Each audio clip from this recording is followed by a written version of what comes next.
Battling marine growth on boat hulls is nothing new. The Egyptians coated their hulls with arsenic and sulfur mixed with oil. Later, ships like the Cutty Sark on display near London had hulls sheathed in copper. Today, protecting your hull is much simpler. But now, as always, it is a necessity, especially in the typically warm coastal cruising waters. Because if you're going to stay in the southern waters all the time, you need to paint with as much copper content or antifouling properties as you can get. I mean, if you're going to stay in a colder water, you don't have the growth, so you can use a little lesser paint. There are a multitude of anti-fouling paint options. Their formulas are dialed in to take into account many factors.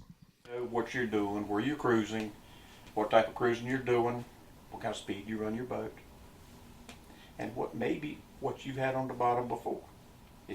If the customer knows, that way you'll know what's compatible or whether he's had good success with it. You want to put the same thing back on. That's the type of thing you need to look at. Keep in mind, a clean hull in itself is more economical. If you get growth onto it, then you start to get a drag. If you get a drag, then it takes more power to push the boat to the speed you were at before, so you're going to burn more fuel.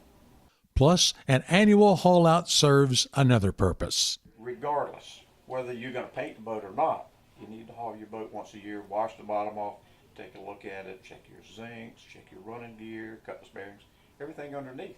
And if you are tempted to choose the least expensive anti-fouling paint, remember this final bit of advice. Some of the cheaper paints don't have the copper content that you need into them so that you have the anti-fouling quality that you need. And they say now that we have multi-season paints. Depends on where you're at. If you're in freshwater, you may have a multi-season paint. If you're in saltwater, once a year.